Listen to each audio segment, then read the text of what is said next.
మనం ఫైట్ చేద్దాం, ప్రతి ఎంపీటీసీ గెలిపించుకోవాలి. మరి మీరందరూ కలిసి గ్రామాలకు వెళ్ళి మళ్ళొక్కసారి కూర్చోబెట్టుకొని మీటింగ్ పెట్టుకోండి. పారదర్శకంగా ప్రజాస్వామ్యబద్ధంగా, అందుకు కూడా మీరందరికీ తెలుసు, నేను దేంట్లో కూడా ఇన్వాల్వ్ కాను, ఏ కమిటీలో కూడా ఇన్వాల్వ్ కాను. మీకు మీరు మొదటి నుంచి చూస్తారు, ఇందిరమ్మ కమిటీ ఉంటే మీరే చేసుకోండి, మీరే కూర్చోండి, కానీ న్యాయం తప్పితే మాత్రం నేను ఎంటర్ అవుతాను.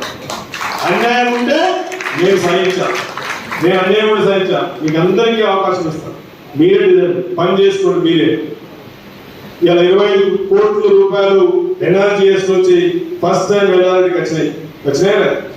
25 కోట్లు వస్తే కూడా ఏ కాంట్రాక్టర్, పెద్ద కాంట్రాక్టర్ నుంచి నేను ఇయ్యలే, కమిషన్ తీసుకోలే. అందరి కార్యకర్తలకు, ప్రతి కార్యకర్తలు ప్రతి ఊరికి పంచినామని పైసలు 25 కోట్లు పనిచేసినాం. మీరే చేసుకోండి, మీరే బాగుపడుంది. ఎంపీడీఓలో కూడా మీటింగ్ పెట్టి రాత్రి ఇస్తే కొడతారు మా వాళ్ళు కదా, ఆపేయాలని చెప్పి పనులు కూడా ఆపేయలేదు. 6 నెలలు వేరే కాన్సెన్స్ పని జరగలే, మన కాన్సెన్స్ ఊరుకోండి. ఇలా ఎందుకు అంటే ఖచ్చితంగా నాయకత్వంగా మా వాళ్ళు పని చేసుకోవాలి, కార్యకర్తలు బాగుపడాలి. 10 సంవత్సరాలు నలిగిపోయారు, ఆర్థికంగా బాగుపడాలనే ఉద్దేశంతో ఇలా రేపు వచ్చే 1540 కోట్ల రిజర్వాయర్లు ఆ వర్క్లను ఎవరు పోతాయి? నా కార్యకర్తలకే పోతాయి, కాంగ్రెస్ పార్టీ కార్యకర్తలకే పోతాయి.